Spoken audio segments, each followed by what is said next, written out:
que este cuadro que estamos viendo ahí, ya sabemos más o menos de qué se trata.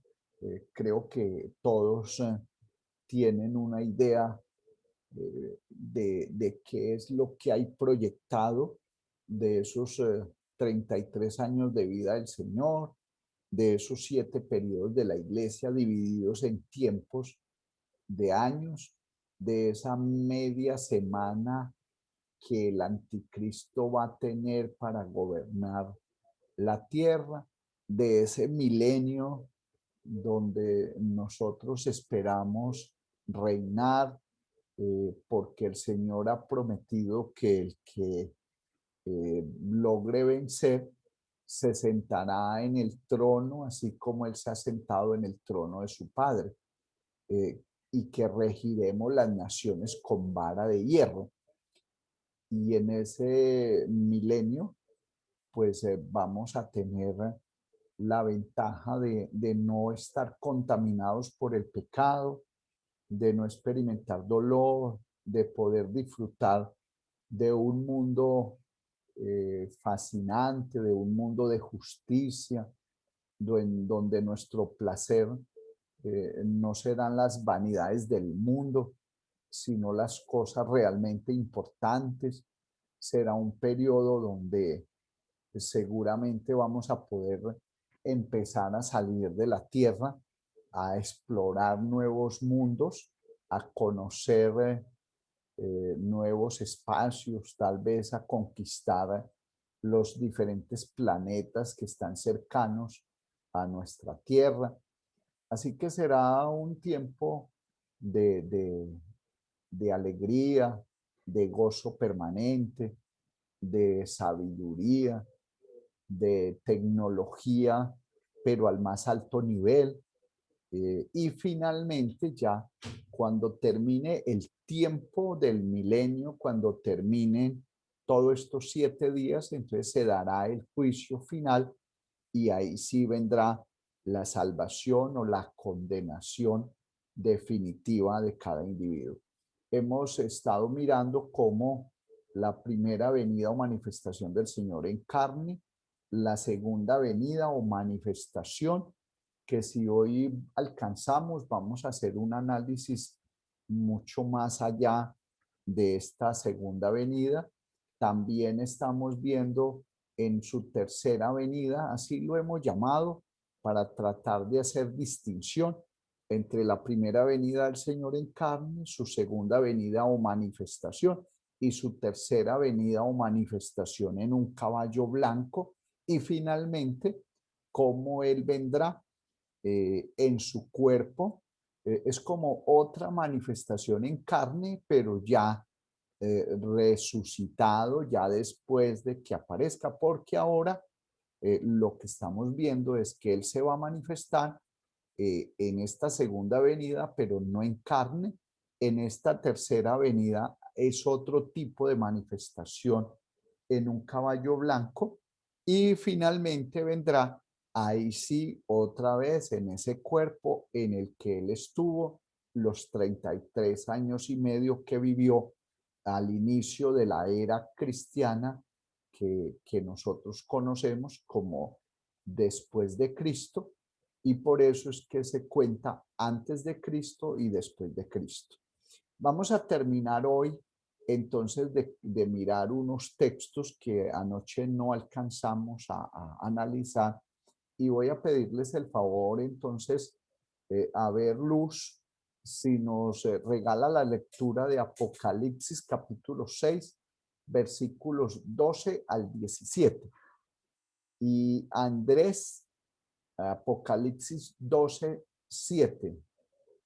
Y Juliet, Apocalipsis 19, del 11 al 20.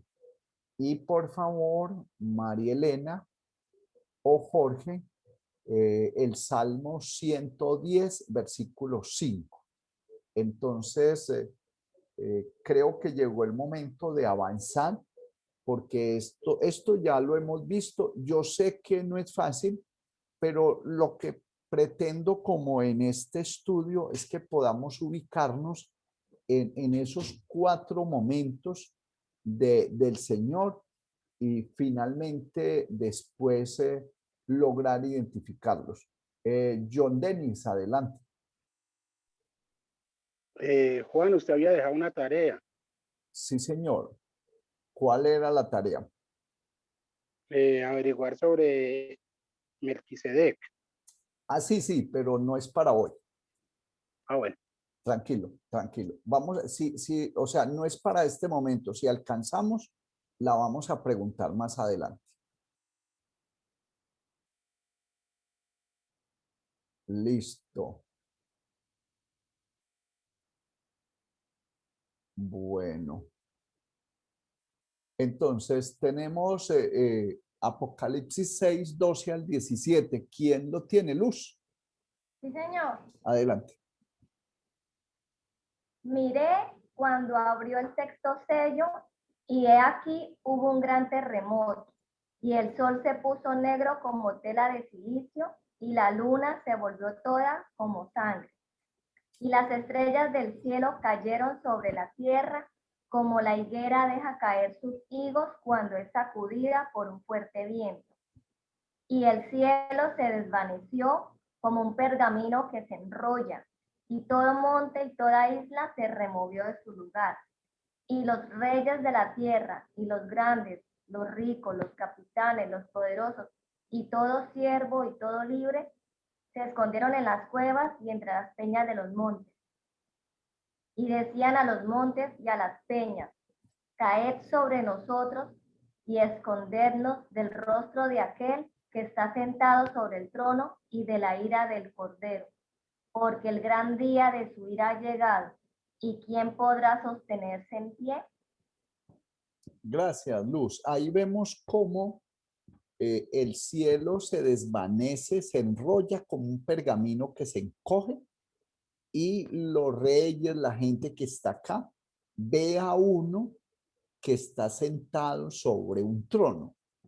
La pregunta o varias preguntas surgen alrededor de este texto y ¿ese sexto sello?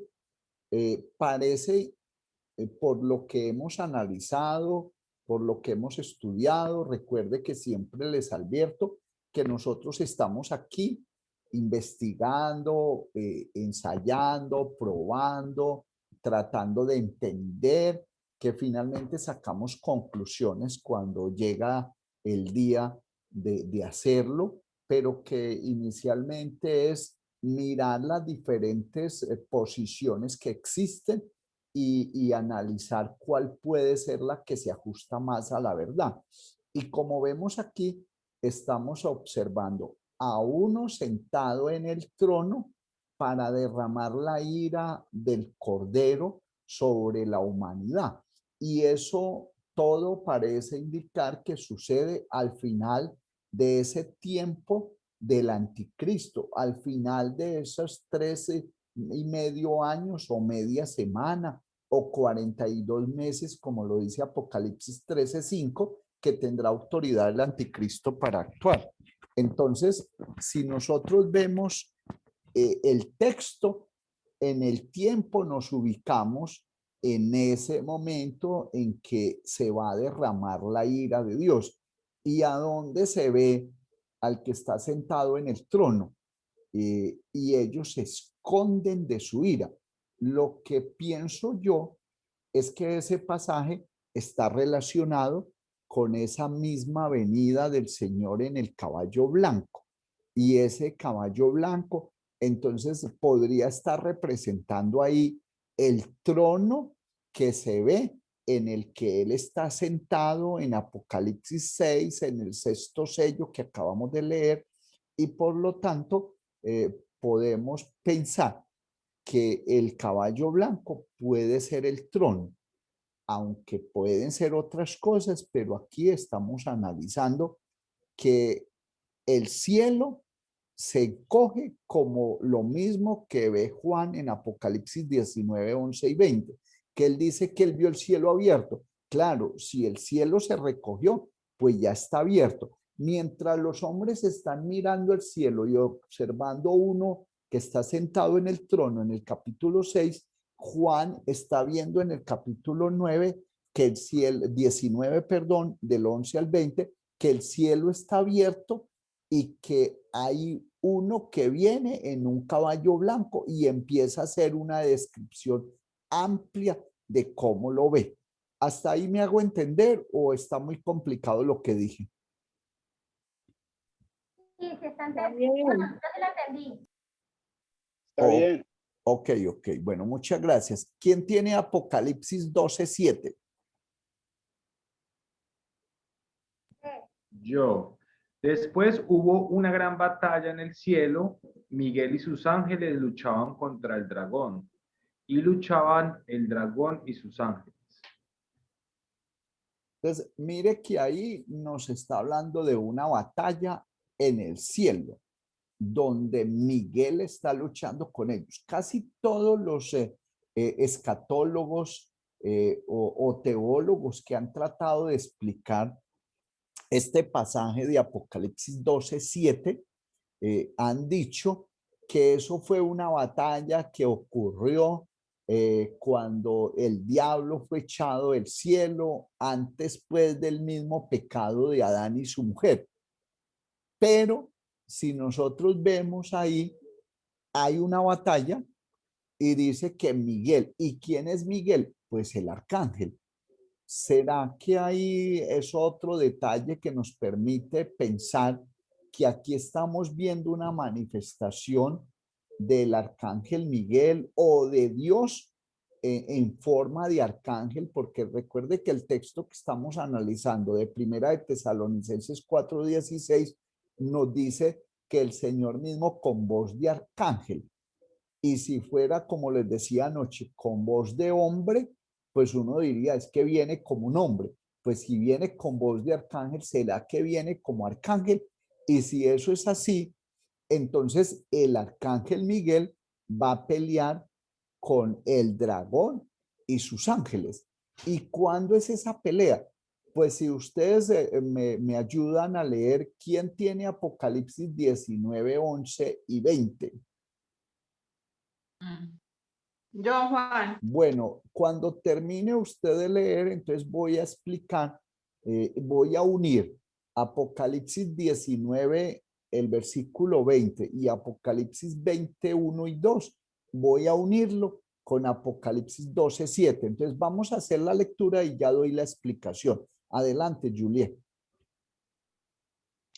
Entonces vi el cielo abierto y he aquí un caballo blanco, y el que lo montaba se llamaba Fiel y Verdadero, y con justicia juzga y pelea. Sus ojos eran como llama de fuego, y había en su cabeza muchas diademas, y tenía un nombre escrito que ninguno conocía sino él mismo. Estaba vestido de una ropa teñida en sangre, y su nombre es el verdadero de Dios, el verbo de Dios. Y los ejércitos celestiales, vestidos de lino finísimo, blanco y limpio, le seguían en caballos blancos. De su boca sale una espada aguda para herir con ella a las naciones, y él la regirá con vara de hierro. Y él pisa el lagar del vino del furor y de la ira de Dios Todopoderoso. Y en su vestidura y en su muslo tiene escrito este nombre: Rey de Reyes y Señor de Señores. Y vi un ángel que estaba en pie en el sol y clamó a gran voz diciendo a todas las aves que vuelan en medio del cielo: venid y congregaos a la gran cena de Dios, para que comáis carnes de reyes y de capitanes y de carnes de fuertes, carnes de caballos y de sus jinetes, y carnes de todos, libres y esclavos, pequeños y grandes. Y vi a la bestia, a los reyes de la tierra y a sus ejércitos, reunidos para guerrear contra el que montaba el caballo y contra su ejército. La bestia fue apresada y con ella el falso profeta que había hecho delante de ella las señales con las cuales había engañado a los que recibieron la marca de la bestia y habían adorado su imagen. Estos dos fueron lanzados vivos dentro de un lago de fuego que arde con azufre. Muchas gracias. Si nosotros hemos estudiado ya este pasaje, encontramos lo que estábamos tratando de entender desde la semana pasada, creo, que es mirar que hay un cielo abierto, que es lo que Juan ve, un cielo abierto, mientras que en Apocalipsis 6, Juan ve que se recoge el cielo como un pergamino, pero los que ven al Señor no es Juan, son los hombres que miran hacia el cielo y les da miedo y dicen que lo esconda delante de la ira del que está sentado en el trono y del Cordero. Entonces, los hombres están contando lo que están viendo. En este capítulo es Juan el que nos está diciendo que él ve el cielo abierto y un caballo blanco. Les decía que ese caballo blanco puede ser el trono donde viene él, puede ser una ciudad, puede ser el cuerpo que utiliza para desplazarse. Yo no he podido entender realmente qué es. Estamos mirando opciones y pidiendo la revelación a Dios para poder entender eso. Luego dice que el que monta el caballo se llama fiel y verdadero y con justicia juzga y pelea. Que los ojos de él son como llama de fuego y esos ojos son los mismos que ve Juan en Apocalipsis capítulo 1 cuando él describe que él ve al Señor glorioso y entonces empieza a hacer una descripción de cómo lo ve él en el capítulo 1 de Apocalipsis versículo 14. Dice, su cabeza y sus caballos eran blancos y sus cabellos eran blancos como blanca lana, como nieve, sus ojos como llama de fuego. Entonces, la descripción que Juan hace en el capítulo 1 de este ser tan poderoso, que nosotros lo identificamos como Dios, pero es una forma o una manifestación visible de Dios, porque Juan no nos está hablando de Dios en espíritu, porque el espíritu no lo puede ver. Juan nos está hablando de un ser con cabellos blancos y con ojos como llama de fuego, lo mismo que nos dice en este Apocalipsis 19, 12.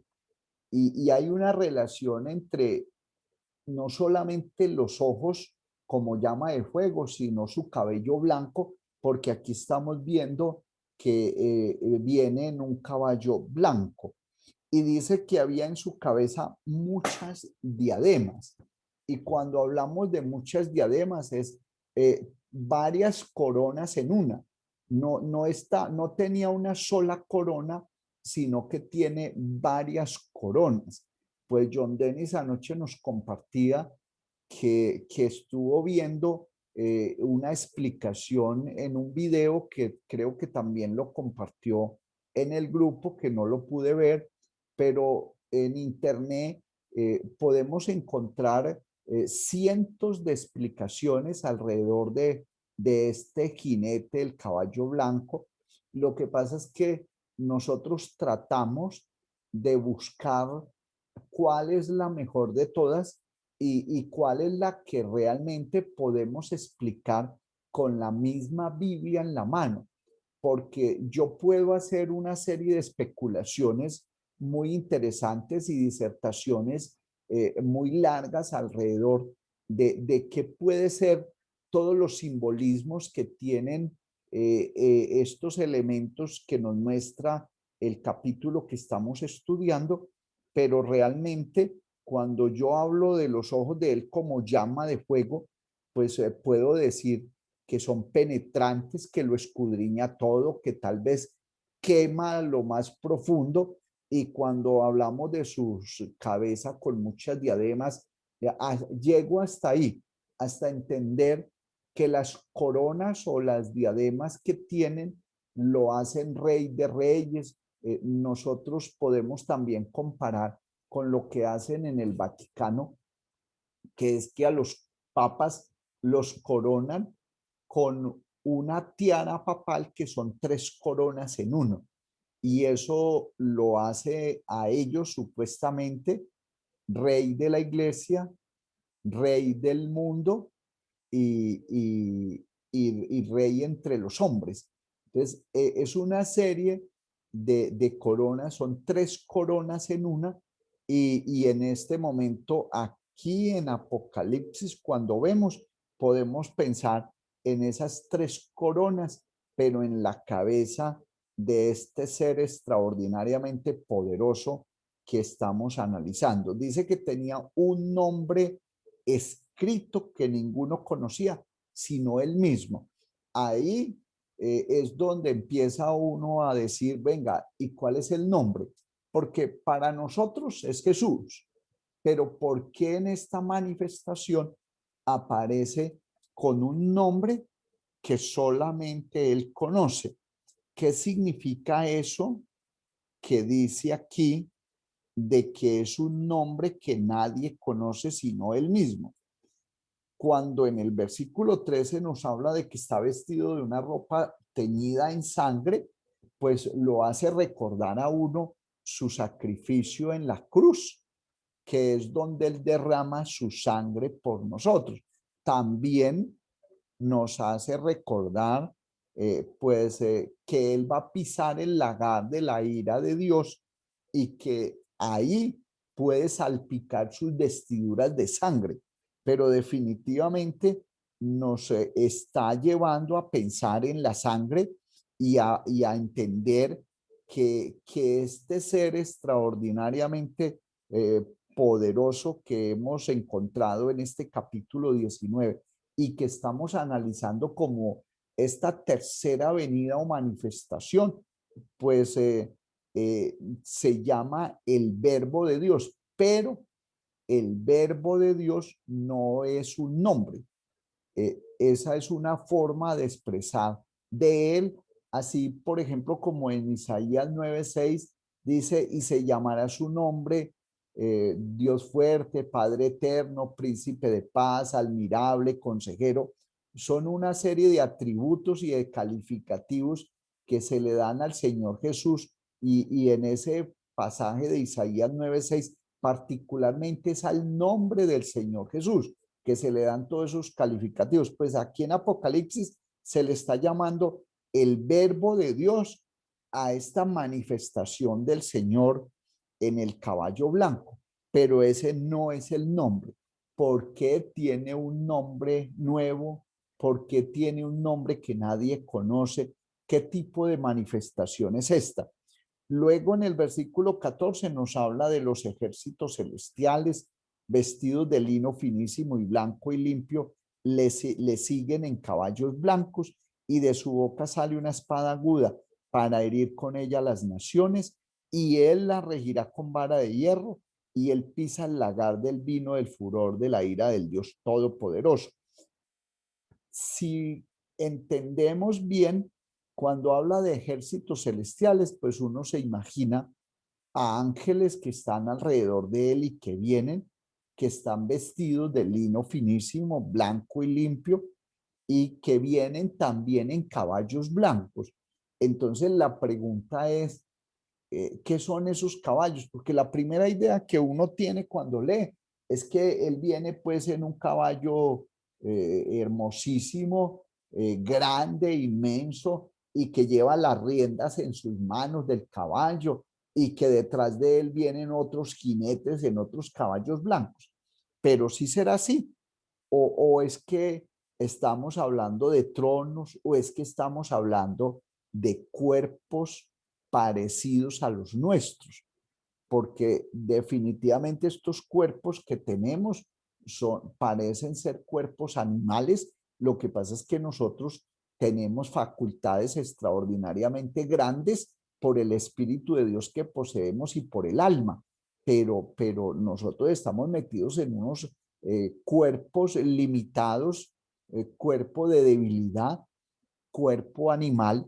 Nos diferenciamos de los otros animales de alguna manera porque nosotros tenemos la capacidad de razonar, de creer, de tener fe, de tener sabiduría, de tener una inteligencia extraordinariamente grande, porque es que las múltiples inteligencias que maneja cada ser humano nos hacen muy diferentes a los animales.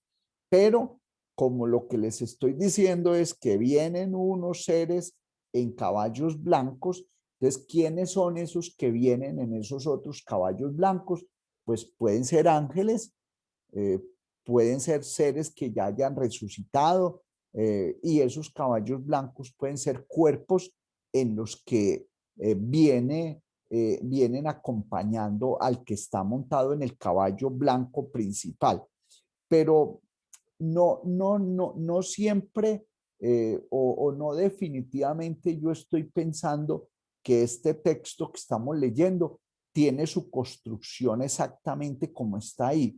Estoy tratando de entender si de pronto hay algunos pasajes mezclados, si de pronto hay algún versículo que no está en el orden correcto, pero por ahora los vamos a analizar como están aquí escritos, porque yo no encuentro una propuesta para hacerles a ustedes que sea seria, que yo pueda sustentarla. Hemos analizado este pasaje por muchísimas ocasiones, pero no hemos encontrado todavía las divisiones que pueda tener. Lo que sí es que en el versículo 15 dice que de su boca sale una espada aguda, y recuerden que la espada en la misma Biblia, que es la que interpreta la Biblia, nos dice que es la palabra de Dios, que su palabra es como espada de dos filos, que penetra hasta partir el alma y el espíritu. Entonces, cuando nos dice aquí que de su boca sale una espada aguda, es que de su boca sale la palabra de verdad, la palabra de justicia, la palabra de sentencia, una palabra que será penetrante, que será aguda, que quebrantará lo que se le atraviese en el camino. A diferencia del otro jinete de Apocalipsis 6, 1 y 2, que también viene en un caballo blanco, que a ese se le dio un arco engañoso. Eso significa que mientras este jinete del caballo blanco de Apocalipsis 19 tiene una espada aguda que sale de su boca, en Apocalipsis 6 lo que tiene el tipo es un arco, una lengua engañosa, una lengua que habla blasfemias, una lengua que venía a tratar de hacernos daño y a engañarnos, y gracias a Dios, por lo menos con nosotros, no han podido. Entonces, esa es la diferencia que quería hacer notar entre el jinete del caballo blanco de Apocalipsis 6, que es un arco engañoso, mientras que este es una espada aguda que la misma Biblia dice, repito, que es una espada de doble filo y que es la palabra de Dios. Y la palabra de Dios siempre será una palabra de verdad, mientras que el otro es una palabra de mentira, es una palabra de engaño. Entonces, continúo en el versículo 15, que de su boca sale una espada aguda para herir con ella a las naciones. Eso significa que esa palabra que salía ahí, siendo una palabra de verdad, es una palabra de justicia, porque es una palabra que va a producir en la humanidad el castigo que merece. Dice, y la regirá con vara de hierro a las naciones, pero no las va a regir solo.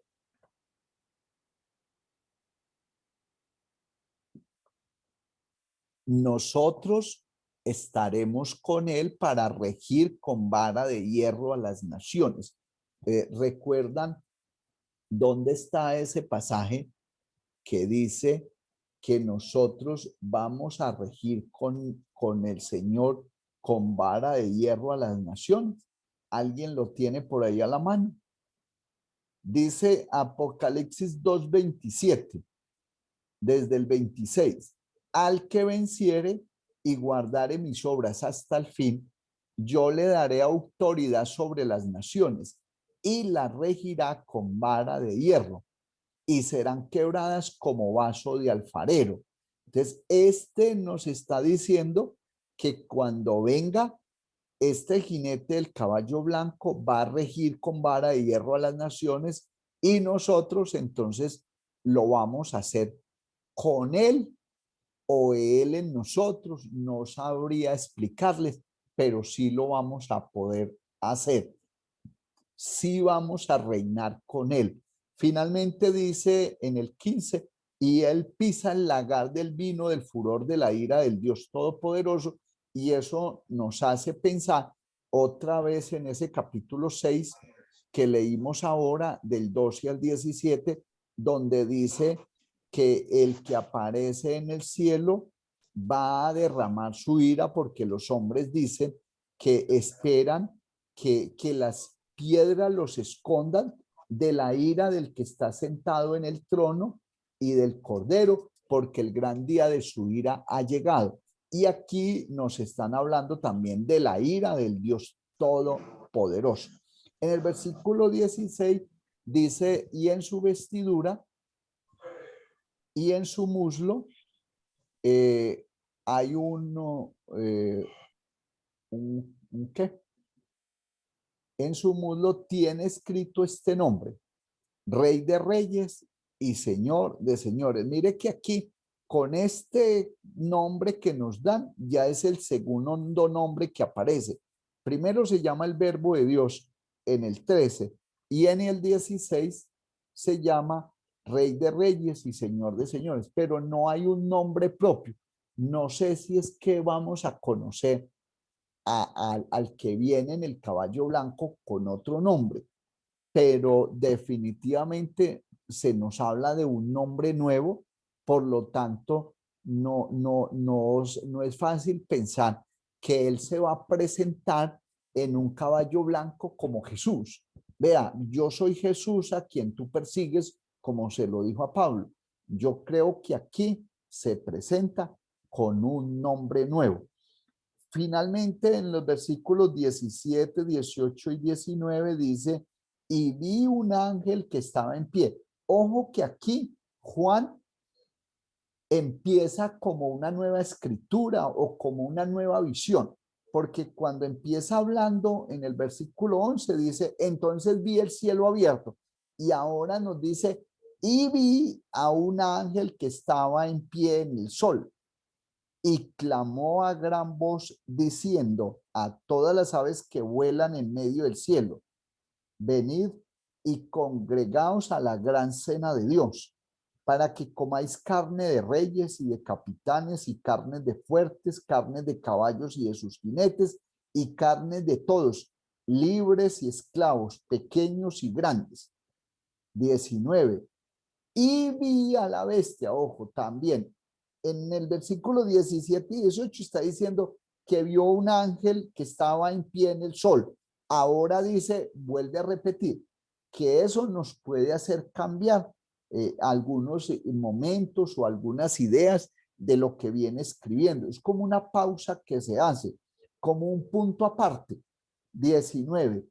Y vi a la bestia, a los reyes de la tierra y a sus ejércitos, reunidos para guerrear contra el que montaba el caballo y contra su ejército. Entonces, aquí vemos otra vez a los reyes de la tierra, que esos reyes de la tierra, recuerde que podemos estar pensando en esos 10 reyes que tendrán autoridad juntamente con la bestia y en todos los demás que trabajen o actúen con ellos, pero están reunidos para guerrear contra el que montaba el caballo. Y en Apocalipsis 6 dice, y los reyes de la tierra, estoy leyendo Apocalipsis 6:15, y los reyes de la tierra y los grandes, los ricos, los capitanes, los poderosos y todo siervo y todo libre se escondieron en las cuevas y entre las peñas de los montes y decían a los montes y a las peñas: caed sobre nosotros y escondednos del rostro de aquel que está sentado sobre el trono y de la ira del Cordero. Y aquí lo que los estamos viendo en el capítulo 19, versículo 19, es a los reyes de la tierra reunidos con sus ejércitos para hacer guerra contra el que montaba en el caballo y contra su ejército. ¿Y qué pasa ahí? Pues en el versículo 20 nos dice que la bestia es apresada y con ella el falso profeta. Y esos dos, la bestia y el falso profeta, son lanzados vivos al lago de fuego y azufre. Entonces, aquí atención, porque les voy a hacer una pregunta. Si en este versículo 20 nos está diciendo que la bestia es apresada y con ella el falso profeta, que había hecho delante de ella las señales con las cuales había sido engañado había engañado a los que recibieron la marca de la bestia y habían adorado su imagen, y esos dos son lanzados vivos, y los demás fueron muertos con la espada que salía de la boca del que montaba el caballo, y todas las aves se saciaron de las carnes de ellos. Voy a pasar al capítulo 20. Y vi un ángel que descendía del cielo con la llave del abismo y una gran cadena en la mano, y prendió al dragón, la serpiente antigua, que es el diablo y Satanás, y lo ató por 1000 años, y lo arrojó al abismo y lo encerró, y puso su sello sobre él para que no engañase más a las naciones hasta que fuesen cumplidos 1000 años, y después de esto debe ser desatado por un poco de tiempo. Aquí estamos viendo cómo son tres personajes: el dragón, la bestia y el falso profeta. Cuando viene el que va montado en el caballo blanco, en el versículo 20 dice que es apresada la bestia y el falso profeta y lanzados vivos al lago de fuego y azufre. Eso significa que dos de ellos son lanzados vivos al lago de fuego y azufre. ¿Y cuál es el que falta? El dragón. Y el dragón tiene un tratamiento especial que se lo dan aquí en el capítulo 20, versículo 1. Y es donde dice que el ángel desciende con la llave del abismo y con una gran cadena en la mano y prende al dragón. Entonces ahí está el tercero que nos falta, que ese dragón es el diablo y Satanás, que es la misma serpiente antigua. Entonces la pregunta es si en el capítulo 12, 7 de Apocalipsis dice que Miguel viene a luchar contra el dragón y sus ángeles, ¿será que eso que nos están contando en el capítulo 12, 7 de Apocalipsis es lo mismo que aquí Juan nos narra ya con detalles y nos dice que cuando venga ese ángel? Porque aquí lo que nos dice en Apocalipsis 19 es que él vio un gran ángel en el sol y después vio reunidos los reyes y la bestia, y son apresados, son amarrados, son detenidos la bestia y el falso profeta y lanzados al lago de fuego y azufre. Esos son parte de los ángeles del diablo, del dragón.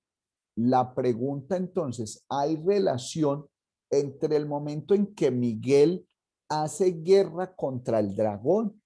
¿Es esta misma guerra de Apocalipsis 19 y Apocalipsis 20 donde el ángel coge y ata al dragón y donde se cogen a la bestia del falso profeta y se lanzan al lago de fuego y azufre? ¿Será el mismo momento? ¿Ustedes creen que hay diferencia entre la guerra de Miguel con el dragón en Apocalipsis 12, 7 y ahora este momento del que está montado en el caballo blanco guerreando contra el dragón, la bestia y el falso profeta, y mandando 2 al lago de fuego y azufre y arrojando el dragón, atando a Satanás y marcando al diablo. La pregunta la repito. Apocalipsis 12:7 nos habla de una guerra en el cielo.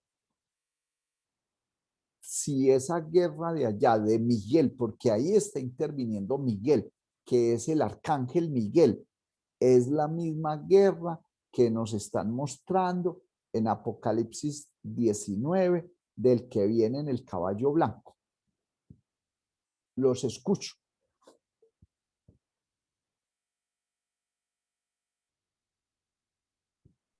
Juan, en una dice que los arroja a la tierra y en la otra dice que los prende y ya los manda al abismo. O sea, es como si pelearan arriba en el cielo, lo arroja y después él baja, lo agarra y lo manda al abismo con la llave y la cadena que él trae. Es lo que Sí, entiendo. Es lo que entiendo yo. Para mí sí es la misma. Porque no va a pelear con él, lo va a mandar a la tierra a que siga haciendo de las suyas. sí. Y pues así más o menos como está escrito lo que acabo de leer, así lo entiendo. Que si pelea, lo manda a la tierra, pero baja, lo agarra y lo encarcela hasta que pasen esos 1000 años. Que lo vuelve a soltar y ahí sí ya viene el final. Gracias, Luz. ¿Quién más quiere dar su opinión?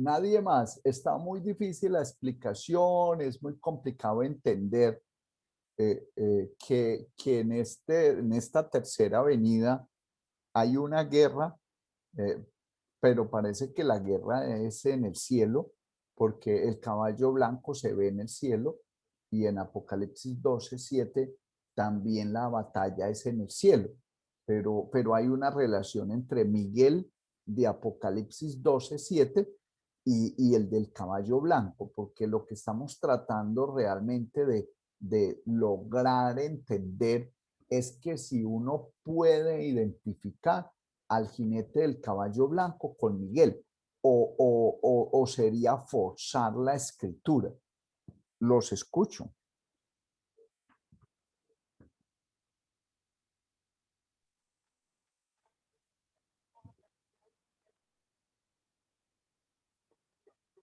Nada, ni preguntas, ni dudas. No, Juan, yo sí Sí, lo... Aló, Juan. señor. ¿Aló? No, yo sí le veo mucha relación de que Miguel... Aló. Sí, sí, lo ¿Me estamos escucha? escuchando. Sí, No, si yo veo mucha relación y si yo podría ver la asociación entre Miguel y como esa manifestación del Señor al final de la gran tribulación, donde va a haber esa batalla y él va a tener como que ese mando ahí bajo esa posición como arcángel, lo veo muy latente. Ahora, estaba viendo lo del tema de la batalla en el cielo y la otra que se ve en el otro versículo que nos estaba comentando, y yo veo como dos momentos, porque una es una batalla y la otra es que ya esos 3 personajes van a ser lanzados al lago de fuego de azufre. Lo que pasa es que hay todo que diferenciar mucho eso, porque hay que ver que cuando empiece el milenio, uno va a estar atado y el otro va a estar marcado. Y al final va a haber otra batalla que es la batalla de, creo que es de Gog y Magog, porque sí. esta es la de aquel día. Entonces hay que diferenciar mucho esas batallas y qué va a pasar con cada personaje en esos momentos para poder quedar un poquito más claros en esa explicación. Pero si yo leo, es muy factible que Dios, que el Señor Jesús se manifieste en esa posición de arcángel para luchar, para luchar contra contra estos entes del mal.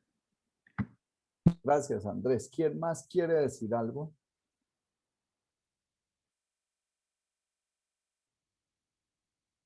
Están muy calladitos hoy, muy silenciosos.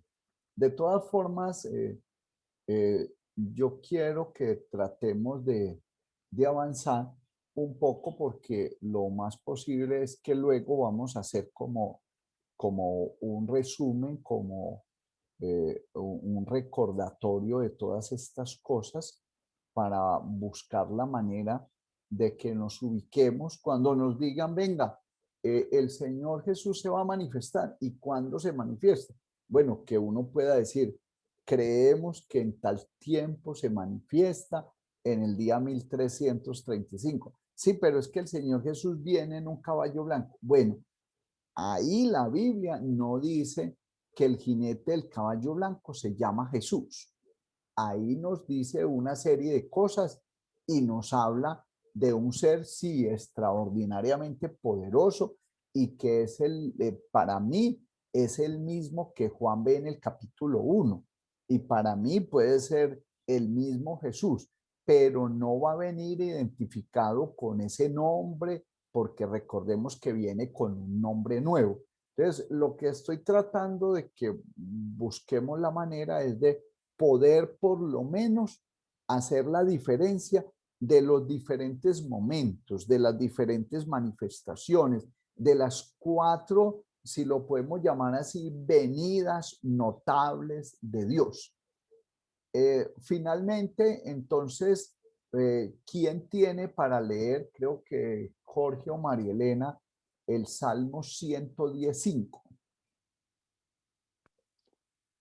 El Señor está a tu diestra, quebrantará a los reyes en el día de su ira.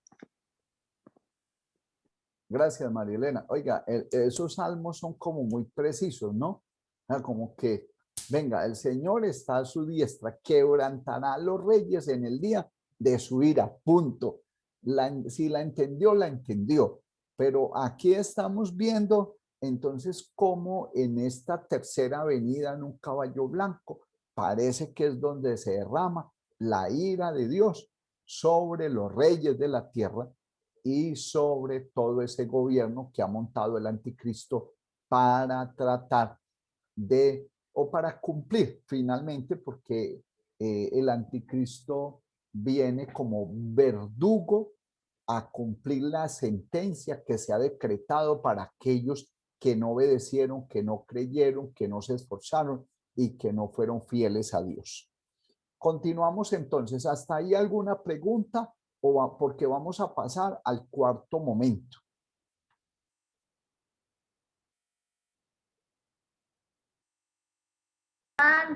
Señora. Cuando usted nos está explicando también lo de los caballos, usted también hace referencia a que el caballo se representa el hambre, la muerte, la guerra. Esto, en este caballo blanco puede ser el poder de Dios, según unos comentarios que leí por ahí. Esto, la pureza de él, el poder de él. Claro, claro, es que si uno ve en este Apocalipsis 19, del 11 al 20, usted lo ve primero blanco, blanco, que el blanco representa santidad, pureza, virtud, elegancia, y en un caballo poderoso, y cuando dice que él pisa el lagar de la ira del Dios Todopoderoso, pues es como si nos quisieran dar una representación de ese poderío que a través de la historia se ha venido destacando con estos grandes hombres como creo que Alejandro Magno, otros, es el mismo Simón Bolívar aquí en Colombia, que siempre buscaban un caballo blanco y con él llegaban en los momentos de la victoria y se mostraba su majestuosidad, su poder, su señorío, una serie de simbolismos alrededor pues de esa figura del caballo blanco que algunos pues lo expresan de una manera más elocuente, pero que nosotros, nuestra mente, de acuerdo con lo que conocemos, pues uno piensa en un caballo blanco, uno se imagina casi que el caballo blanco más grande que jamás haya visto en toda su historia.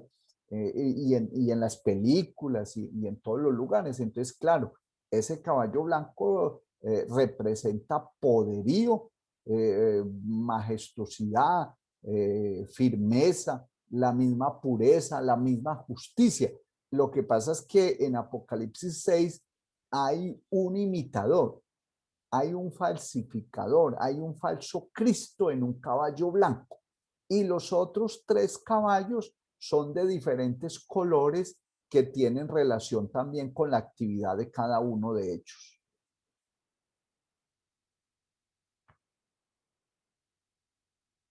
¿Alguien más quiere decir algo antes de que se acabe el tiempo? Bueno, continuamos entonces.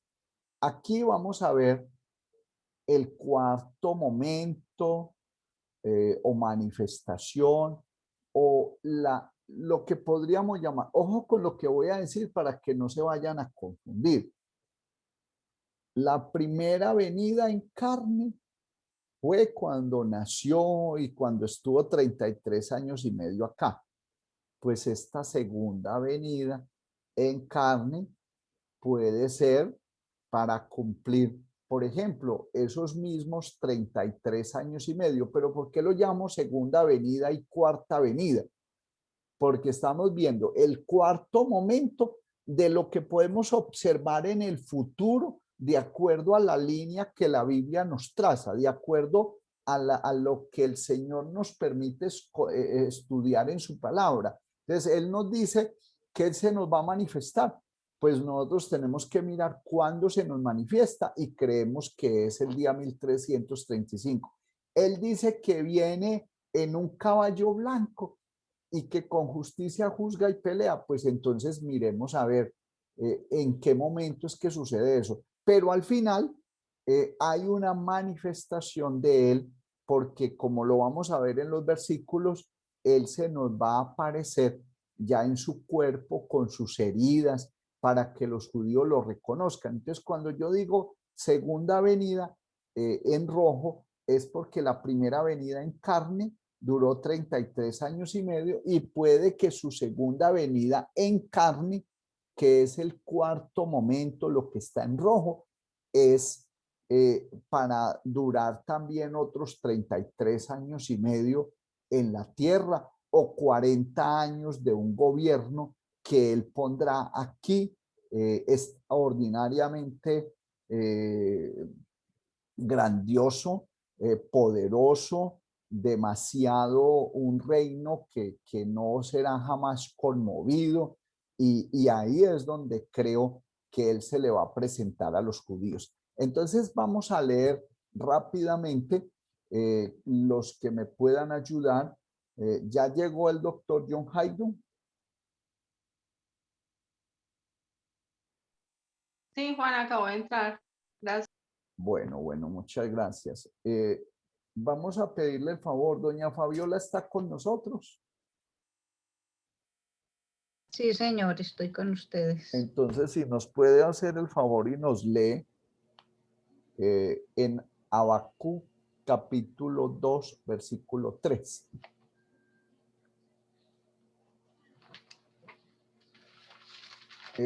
A ver,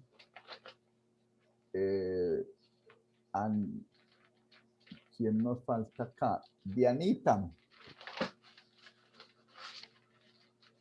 Sí, Ageo 2:7.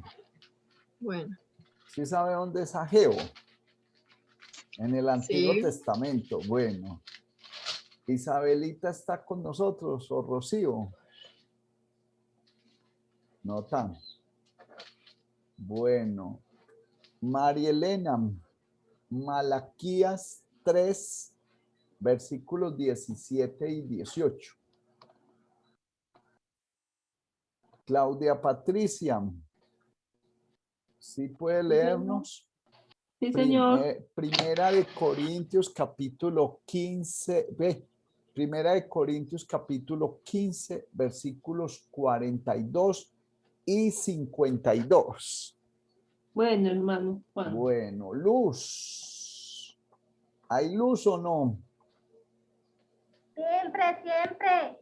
Primera de Juan 2:28. Señor. Andrés. Zacarías 13:6.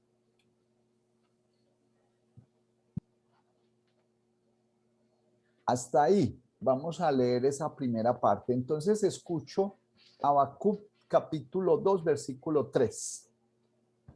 Aunque la visión tardara aún por un tiempo, mas se apresurará hacia el fin y no mentirá. Aunque tardare, espéralo, porque sin duda vendrá, no tardará. Bueno, muchas gracias. Ahí nos está hablando que si la visión tarde, espérela, porque sin duda se cumplirá y sin duda vendrá. Y dice que ¿por cuánto tiempo, doña Fabiola? Que si la visión tardare por un tiempo. Que si la visión tardare por un tiempo, Sí. más se apresura hacia el fin. Ajá. Y no mentirá. Claro. Aunque tardare, espéralo. Entonces, pocos han estado estudiando que es posible que después de los 2 días de gracia que el Señor ha dado para salvar a su iglesia, se tarde un tiempo más. Y ese tiempo más pueden ser 1000 años. En esos 1000 años, Él estará reinando con nosotros o en nosotros. Y finalmente, aunque la visión tarde, espérela, porque sin duda vendrá. Y eso es para el tiempo del fin. Otro versículo que nos habla del tiempo del fin, y es cuando se le dice a Daniel en el libro que él escribió, en el capítulo 12, versículo 13, y se le dice así: y tú irás hasta el fin, y reposarás y te levantarás para recibir tu heredad al fin de los días. ¿Y cuándo puede ser el fin de los días? Al fin del milenio, porque el tiempo se cuenta. El último periodo de tiempo que se va a contar es el reinado milenial. Después del milenio no habrá tiempo. Entonces a Daniel se le dice que él se va a levantar al fin de los días, y al fin de los días puede ser el milenio. Creo que esto lo vamos a entender mejor cuando analicemos por qué el Señor a la iglesia le dio una promesa de aparecérsele al tercer día, mientras que al pueblo de Israel le dice que se le va a manifestar al cuarto día. Pero eso lo vamos a ver en esta misma línea de tiempo más adelante en otras diapositivas, donde estudiaremos los 2 días de la iglesia y los 3 días de Israel. Continuamos. Ageo capítulo 2, versículo 7, Dianita.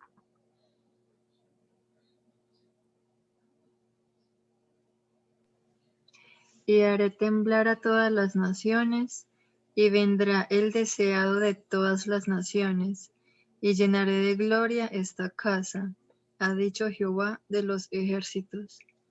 Gracias. Entonces, vendrá el deseado de todas las naciones. ¿Cuál es el deseado de todas las naciones? Y viene. Podemos aplicar ese texto a su manifestación, o al momento en que viene en un caballo blanco con justicia, o lo podemos aplicar al final, que es el deseado de todas las naciones, cuando todo el mundo esté deseando que aparezca ese Salvador anhelado por siempre, pues aparecerá al final para darle a Israel arrepentimiento y perdón, y volverán ellos y dirán: este es mi Dios y yo soy su hijo. Ese es Ageo 2:7, Malaquías 3:17 y 18. Y serán para mí especial tesoro, ha dicho Jehová de los ejércitos, en el día en que yo actúe y los perdone, como el hombre que perdona a su hijo que le sirve. Entonces os volveréis y discerniréis la diferencia entre el justo y el malo, entre el que sirve a Dios y el que no le sirve. Gracias, María Elena. Aquí estoy mirando en la Biblia que tengo. Es una Biblia Scofield la que estoy leyendo. Y Scofield le pone a este texto del 16 al 18 un subtítulo que habla del remanente fiel. Y es que Israel será salvo al final, pero los salvos de Israel es un remanente. Entonces, dice aquí, voy a volver a leer, entonces los que temían a Jehová hablaron cada uno a su compañero, y Jehová escuchó y oyó, y fue escrito libro de memoria delante de él para los que temen a Jehová y para los que piensan en su nombre. Y serán para mí especial tesoro, ha dicho Jehová de los ejércitos, en el día en que yo actúe, y los perdonaré como el hombre que perdona a su hijo que le sirve. Entonces, para mí ese texto aplica para este momento, el día en el que él va a actuar presentándose nuevamente. ¿Quién tiene Primera de Corintios 15, 42 y 52? Yo, hermano Juan. Dice, así también es la resurrección de los muertos. Se siembra en corrupción, resucitará en incorrupción. Y el 52, en un momento, en un abrir y cerrar de ojos, a la final trompeta, porque se tocará la trompeta y los muertos serán resucitados, incorruptibles, y nosotros seremos transformados. Pues ahí hay dos cosas. Gracias, Claudia. La final trompeta, que es donde resucitan incorruptibles. Pero ¿cuándo resucitarán los hombres incorruptibles? En el milenio. ¿Por qué? Porque esos ya han pasado por la cena de las bodas del Cordero y se han vuelto incorruptibles y han muerto, pero resucitan. Cuando el Señor venga al final, él descenderá con esa voz de trompeta y los muertos en Cristo resucitarán primero. Y esos muertos en Cristo que resucitamos, ya resucitamos incorruptibles. Entonces, eso aplica para el final del milenio. Primera de Juan capítulo 2, versículo 28, Dianita. Lucecita. Ah, Lucecita, ¿verdad? Lucecita. Y ahora, hijitos, permaneced en él, para que cuando se manifieste tengamos confianza, para que en su venida no nos alejemos de él avergonzados. Bueno, en este versículo que acaban de oír, se usan dos palabras. Cuando se manifieste y en su venida. Entonces, manifestación y venida. ¿Eso qué significa? Este versículo aparece en Primera de Juan 2:28. Lo leímos también aquí cuando estuvimos mirando la manifestación. ¿Por qué? Porque ese versículo habla de la manifestación de él el día 1335 y habla también de su venida. ¿Cuándo será su venida? Pues al final del milenio. Entonces, en su manifestación vamos a recibir una bendición inmensa, pero en su venida dice para que no nos alejemos de él avergonzados. ¿Por qué? Porque ahí todo ojo le verá.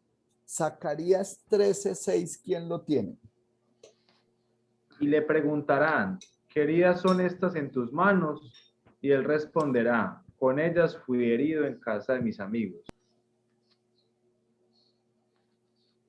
Andrés, le pregunto, de acuerdo con lo que hemos estudiado, en la manifestación que el Señor tendrá para la cena de las bodas del Cordero, ¿viene mostrando sus heridas o es una manifestación diferente donde Él entrará y cenará con nosotros?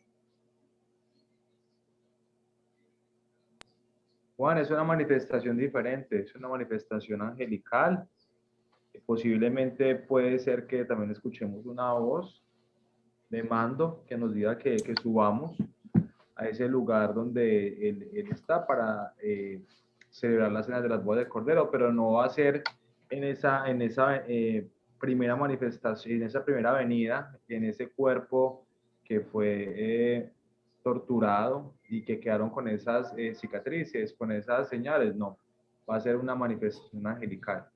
Podemos pensar, Andrés, que ese versículo que acaba de leer, donde él está mostrando o donde le están viendo sus heridas, se puede aplicar también cuando él venga en un caballo blanco.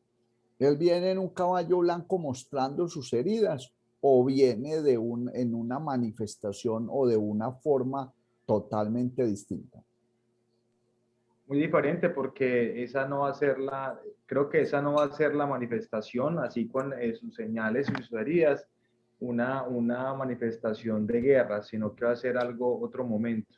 Esa tercera venida, el caballo blanco, va a ser algo de mucho poder, de mucha angustia para la gente que vea esa manifestación. Va a ser de total poderío, de una posición de guerra. Va a ser un soldado o un general o un señor de los ejércitos que va a ser con una faceta y con una imagen completamente diferente a la que se mostró hace 2000 años. Entonces sí van a ser momentos diferentes y manifestaciones diferentes.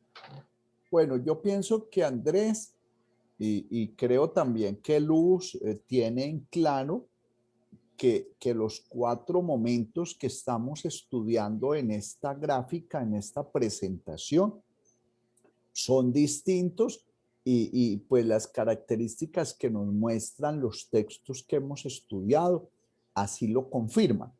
Pero yo le pregunto a los otros, porque hasta aquí vamos a tener la lectura de hasta Zacarías 13:6.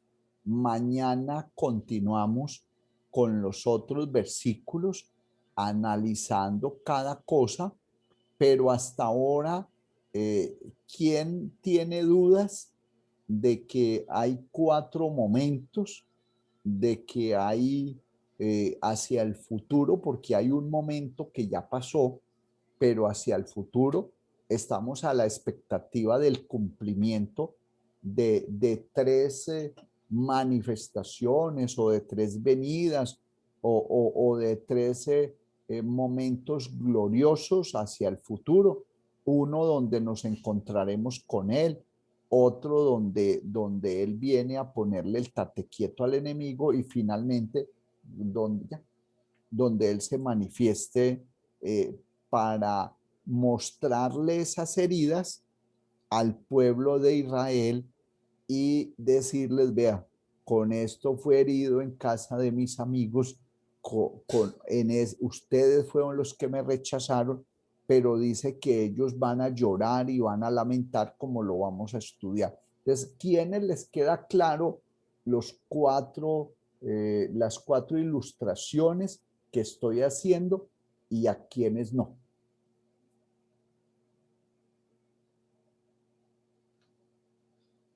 Juan, yo creo que